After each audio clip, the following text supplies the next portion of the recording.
Out of control in Memphis, some local business leaders are reaching out to Governor Lee for help. Executives at FedEx, Kroger, St. Jude, and Nike are among those calling for an intervention. WRG's Ashley Paul joins us now live with their list of demands. And Ashley, tell us about these changes these businesses want to see.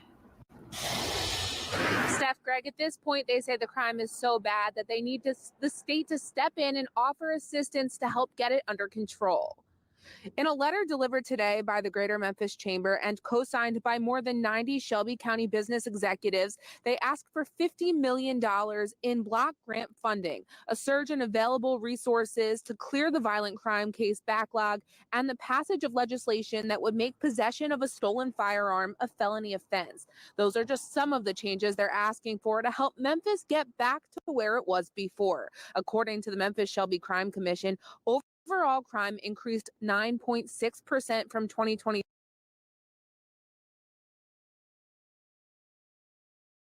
to 2023, and violent crime increased by 5%.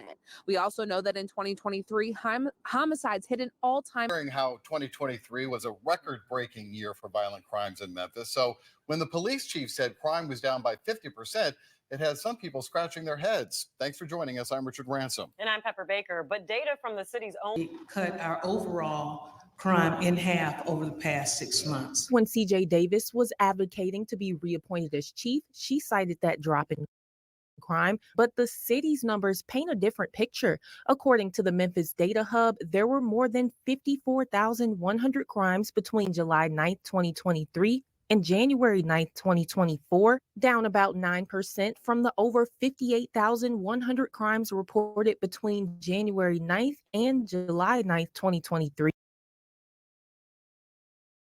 But according to MPD's Real-Time Crisis Center, year-to-date crime numbers were up citywide by 30% on July 9th, and year-to-date numbers were down 19% 6 months later. MPD says this data is how Davis calculated the 50% decrease. Despite the discrepancies, both sources showed a drop in crimes overall, but some Memphians say they haven't really noticed the difference. I don't feel it. I'd like to feel it. Violent crime is up. The two major categories are murders, with 17 more murders this year than last year around this time, and aggravated assault. That's up by nearly 150. And as it concerns auto theft, an almost daily occurrence, there have been nearly 4,200 cars stolen so far this year, compared to just under 3,500 being stolen in 2022. And though the department cites a small decrease in crimes around certain MPD precincts this summer, city leaders are wanting more done, even suggesting outside help. I think it's time for us to convene a summit, bring in the best, most knowledgeable experts, and figure out how do we drive down crime. We can't just keep doing. Thank you guys for tuning in and watching. My name is Perfect. Welcome to the Perfect Timing Podcast Studios, and this is the Perfect Timing Podcast. Make sure as you come in, you hit the like, share, and subscribe. When you hit the subscribe button, it is ultimately important that you hit the notification bell, and I want to say thank you and bless you to all who watch and who support the channel. Today, we have a very important topic. It comes to you directly from my Shorts feed, and it results from the great reception that we received from the Dolph Shorts in the Dolph Shorts playlist. This video will also be linked to the Dolph Shorts playlist. So I am a great advocate and I'm a great avid listener of aspirational and motivational hip hop. So you will find me listening to people like Nipsey Hussle, rest in peace, and Young Dolph, because I was attracted to their business acumen, the way they created these independent music companies at very young ages, multiple streams of income, and was able to benefit not only themselves, but their families and their communities. And then they poured that same aspirational drive into their music and into their listeners. So I like to listen to Young Dolph to motivate me to create content. It's very difficult to be a YouTuber and to create content at a high level and at a high volume. So to motivate me, I listen to aspirational hip hop like Nipsey Hussle and Young Dolph. When I put Young Dolph into my Shorts feed, I had no idea that they would get the reception that they got. It was put there for me to motivate me, to keep me driven after my goals and my YouTube dream. When I got the reception, I was very excited because now this is something that I can share with my viewer audience that we both love. It's a win-win for the audience and the content creator. Now, one of the things I posted recently is the fact that Young Dolph's killers will be going to trial March 11th, 2024. Now, to break this down, it's a very complicated case, and I wanted to go into it and elaborate and give more context to my 60-second short. In my research, what I found is a crime wave explosion going on in Memphis, Tennessee. So you have a complete breakdown of the American society happening in Memphis, Tennessee, and everybody's reaching out for help. I'm gonna play a video right now to support what I'm saying, violence in Memphis. Memphians are absolutely frightened and terrified. Businesses are frightened. The robbery and senseless killing of a St. Jude researcher. The heartbreak after a 17-year-old Tresvant High School student is shot and killed. And mob-style smash and grabs in businesses. Senator Brent Taylor says the crime in Memphis is out of control. There are people who live in Memphis that are, and I hear from them all the time, they're looking to sell their homes and move to another community they think is safer. According to the Memphis Shelby Crime Commission, this is state senator. This is a state senator reaching out to the governor. This is the level of violence and criminality occurring on the streets of an American city, and I haven't seen it. This is not now. Taylor penned a 2-page letter to Governor Bill Lee saying, quote, "My city is under siege." That's why I sent the letter to the governor.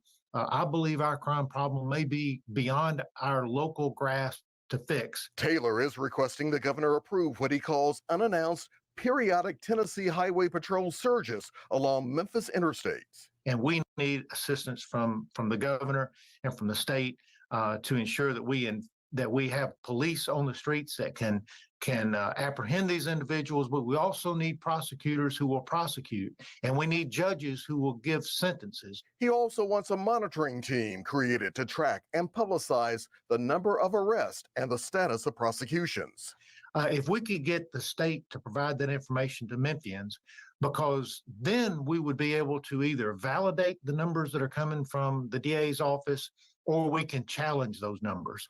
Right now, Taylor is awaiting a response from the governor, but he says he's also shared his letter with both Mayor Jim Strickland and Mayor-elect Paul Young in hopes of sending what he calls a consistent message to criminals. And when there is a consistent message that if you violate the law and you are prosecuted and you're convicted and you're going to serve serious jail time, then this activity will begin to stop. Alex Coleman. The number of homicides in Memphis, 397 homicides last year, 22,000 car thefts, 45 car thefts a day, every day.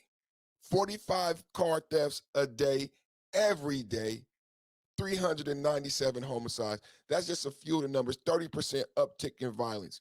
It's absolutely ridiculous to where it's an American city that we have a senator reaching out to the governor. Let's take a look at how did we get here before we take a look at what is the chief of police doing and what it looks like on a local level. Let's take a look at how we got here. Perfect Timing Podcast. It's a problem that must be addressed. Businesses, families, children, all impacted by the crime plaguing the city. How did we get here? Are the systems working? And what's the best path forward? Memphis 911, It's an epidemic. It's a virus. It's a social disease. Crime after crime after crime. Had days on call. I've treated 9 patients. East City. Why? Why did you take my son from us? In crisis. You can't operate a business here if you're in fear of staying in business. I really feel violated. You work hard, and people take things that you work hard for. Crime continues to hurt Memphis. We hear our citizens loud and clear. They want to see action. In 2023, major property crime increased more than 17% in Memphis, driven by thousands of vehicles stolen, leaving their owners without reliable transportation, some losing their jobs because of it. What are they going to do to stop it? You know, because not only is my car gone, like I have several friends that their car is gone. Car break-ins, another problem with a ripple effect. Thousands of guns continue to be stolen out of cars. And now police say they're seeing the most guns ever on the streets. Our officers are going out there every day knowing that they're going to. Car break-ins, another problem with a ripple effect. Thousands of guns continue to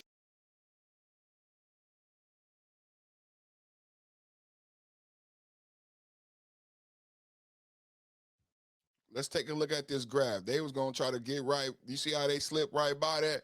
No, sirree, buddy Bob. We're gonna take a look at this graph. We want to break down what's going on. Number of guns being stolen out of cars. So the police know when they encounter, they assume that they're gonna run into people with guns. stolen out of cars. And now police say they're seeing the most guns ever on the streets. Our officers are going out there every day knowing that they're going to encounter armed people. Major violent crime increased 7% in 2023 compared to the year before. Robberies up 20%. Homicides skyrocketed, breaking a record. Le Bonheur Children's Hospital reported a record-breaking year for juveniles being shot.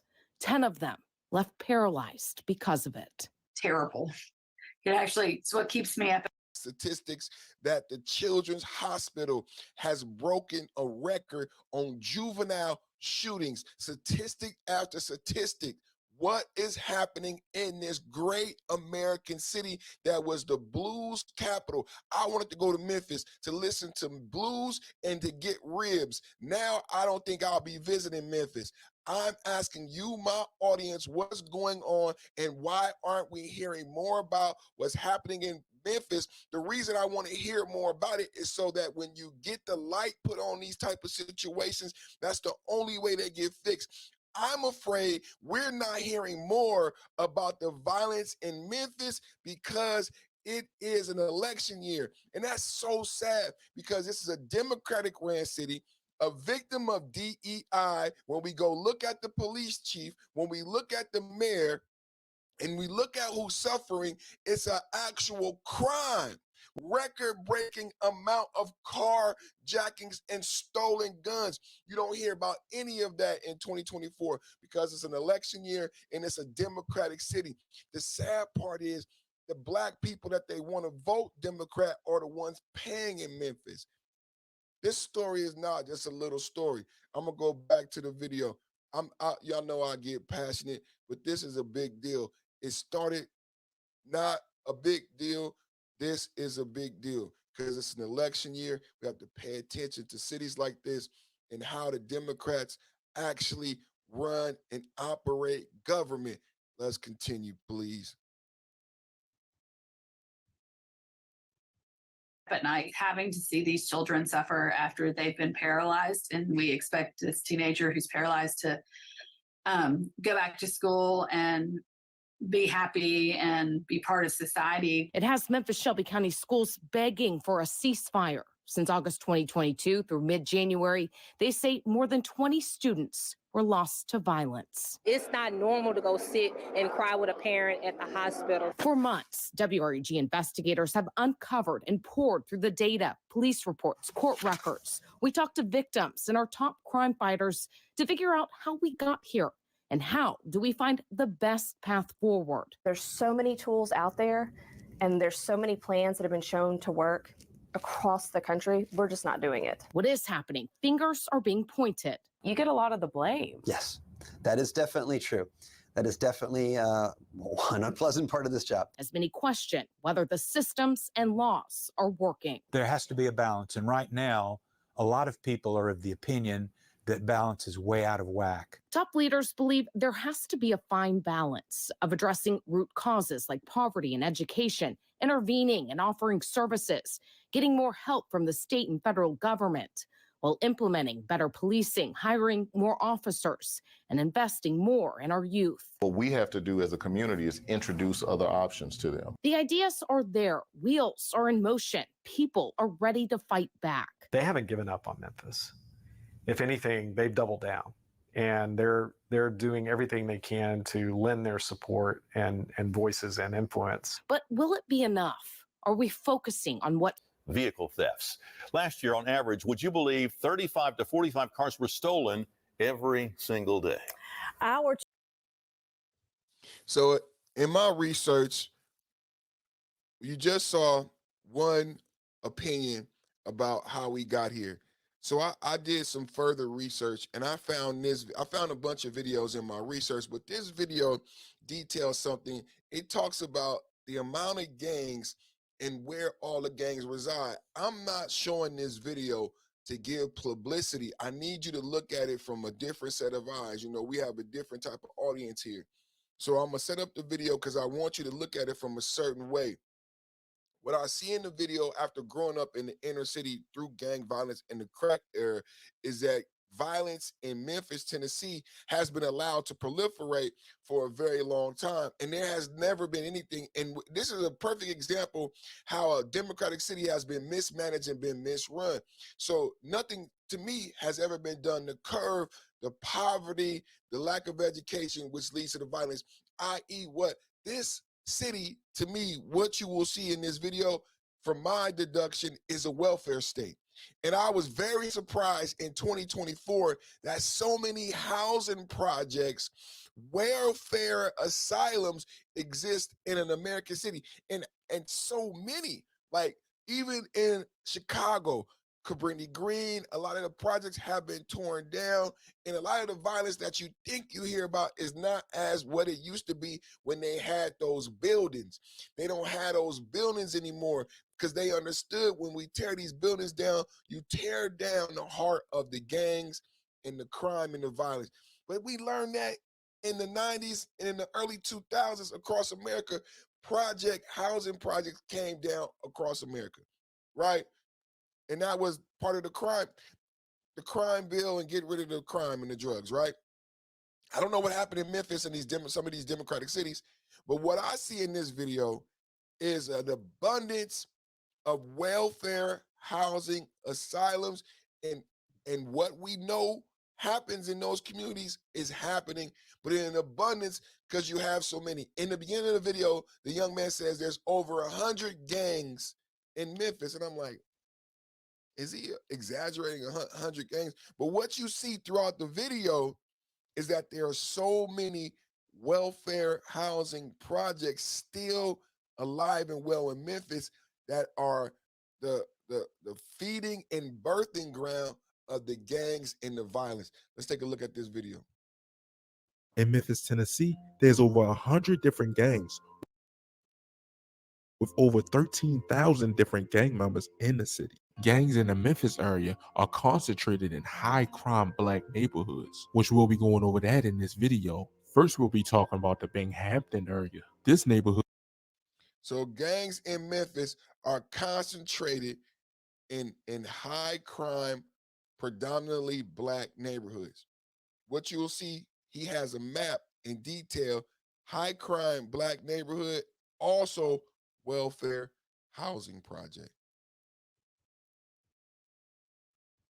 Is at the convergence of Midtown and North Memphis, which is bordered by the CSX Railroad and North Home Street on the east. And one crazy situation that happened in this area was on March 3rd, 2008. A number of bodies were discovered at a residence at 722 Leicester Street. This was all after police responded to a call of a woman concerned about her sister and her father. Memphis police discovered 6 individuals murdered inside the home, 4 adults and 2 children. 3 other children were also found seriously injured too. Autopsies determined that the adult victims had been shot multiple times with a semi-automatic weapon, and the children had been stabbed multiple times and received blunt trauma to the head. They'd all been at Cecil's house that Saturday to watch a basketball game. He told Drove on the counter and said, let me move that gun because it's blue and my kids might think it's a toy. Upon further investigation, Jesse Dadson, who was related to 3 of the victims, was found to be the murderer. Jesse confessed that he had gotten into an argument with his younger brother and he shot him to death. Now going to a place named Raleigh in Memphis.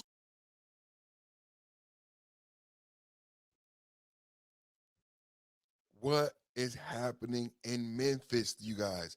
I believe this problem that we are seeing manifest today has been bubbling for some time. It never just happens overnight. I'm so glad that this commentator went back to provide context to let you know this violence is not just here today, and that the Democrats have allowed this violence to fester to what we have today, which is why the problem is so embedded. Let's keep going.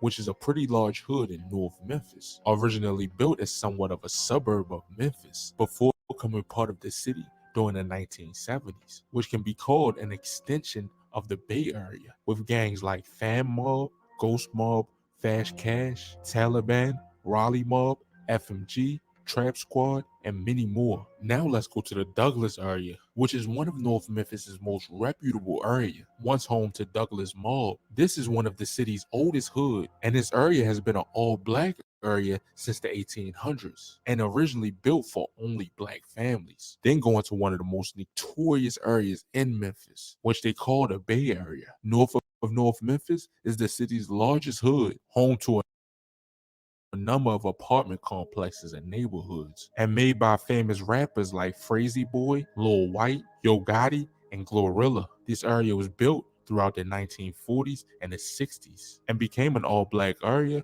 during the 1980s and the 1990s. And then there's Hickory Hood, East Memphis, Hickory Hill, officially Southeast Memphis, aka East Memphis. This area was built in the 1950s and 1960s for white families, but began to change by the 1980s and 90s, as originally for a place of middle class and professional black families. But now this section of the East Memphis has become more hood. There's also a presence of Hispanics and Latin counts,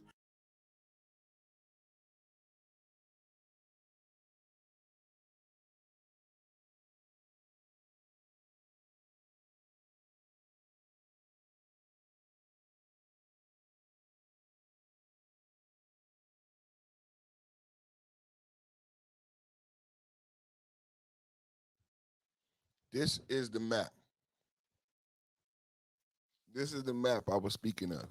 When we talk about what's going on in Memphis and what you hear in the video is that the city has been Democratic ran since a certain, sound like couple other cities, right? Sound like Detroit, Oakland, you know what I'm saying? It's not funny, but you could pinpoint these cities. The cities have been democratically run since the 1950s, and these areas where blacks, even when they were affluent, have been forgotten about, have simply been forgotten about, and this crime has been allowed to fester and grow. These gangs have been allowed to grow. How do you get to 100 gangs?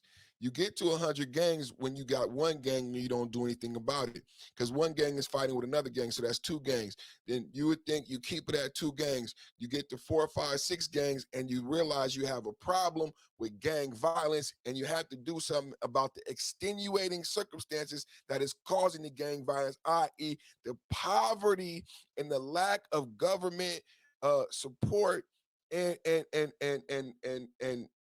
when I say support, I mean actual, like, police being in the neighborhood, making arrests, doing their job, and not just forgetting about the community. Because what it looks like to me is that the police and the state and the government basically forgot about these black areas. You have a lot of this in a lot of areas, like in Alabama, where as far as the water treatment plants, the power grid lines, some places in Detroit don't even have Wi-Fi. So I believe you have a lot of these sections that were built for blacks in a segregated city in 1950s. You had white flight, and you had the Democrats and the blacks in government who did not do anything but take the money and the power in the government. You see that with the city girl mayor. You saw it in Detroit, and now that's why I believe Memphis is suffering. You should not have this number of projects in Memphis. Look at this number of housing projects. When you say 100 gangs, you might say, no, it can't be 100 gangs. Yeah, it's 100 gangs because you have this much amount of welfare and this much amount of dependability. You're creating the gang members. all these housing projects. In order to live in a housing project, let's get this straight. In order to live in a housing project, you can't be married. You can't have a husband because you won't qualify. So this is nothing but a city of single mothers and their children. We already know what makes a gang member. We already know what makes a person who wants to murder another black man. It's the product of a single parent home. And 9 times out of 10, it's a single mother parented home that is creating these gang members. But wait, let's go to the chief of police, because some people might disagree with me. And the chief of police is one of the people who disagree. Chief of police said crime is going down. Perfect. You wrong. You overreacting. You just saying this Democrat stuff. You want to blame it on single mothers, and that all of that are misnomers, right? Crime is actually going down. Yeah, it's 397 murders. That's up from 300 murders. Yeah, there's a gang war, but you're over-exaggerating, Perfect. Okay, I'm over-exaggerating. Let's listen to interim. This is, they keep calling her interim police chief. I guess they were trying to take her down, but somehow they keep getting their job. DEI. She should have been. Now think about this. She was a police chief when Tyrone Nichols got beat. This the police chief when Young Dolph in the Young Dolph murder. She's the police chief with Tyrone Nichols getting beat by 5 police officers. She's the police chief through the crime wave and a 30% uptick in crime, 100 more murders than last year, and she still wants to be the police chief.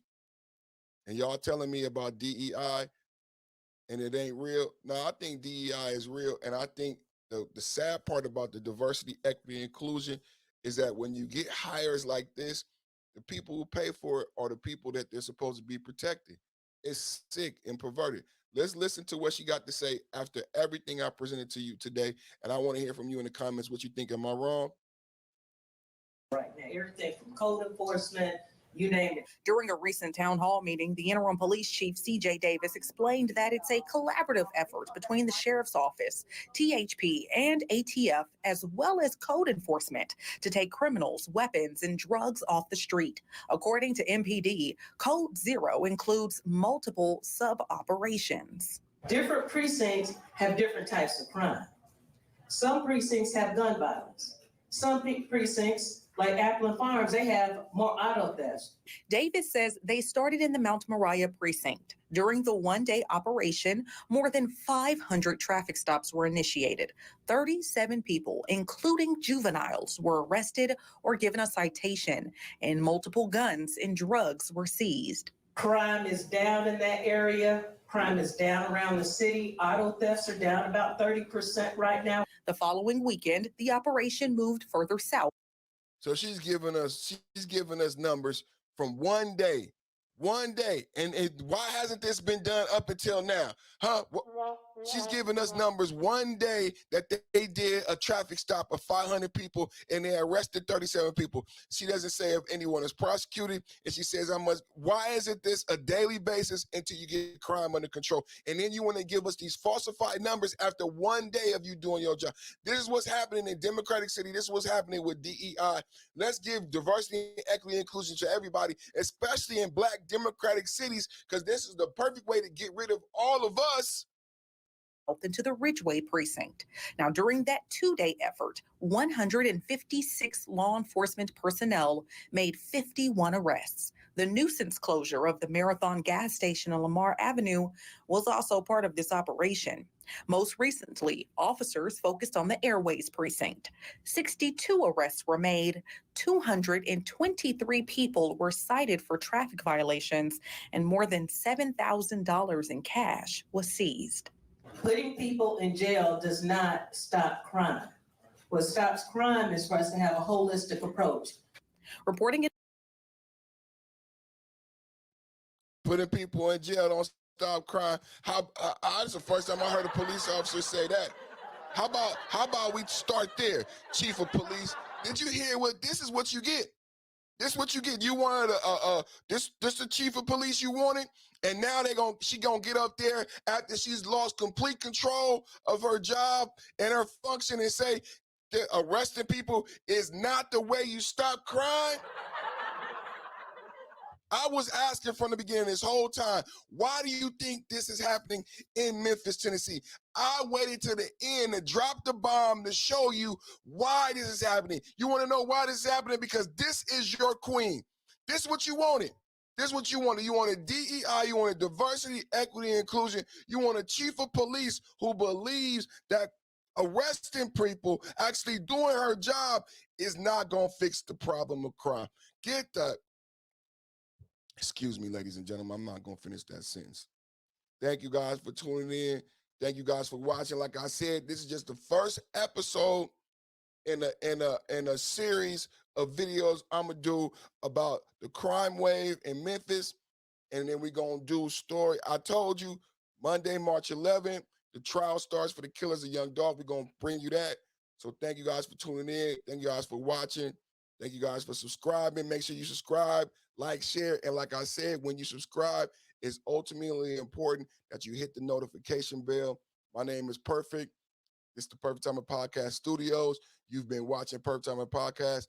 Thank you so much for hanging out. Let me make sure I get my tag up there. That's me. That's who I am. Sir Timothy Turner. Y'all have a good day. We out of here. Peace.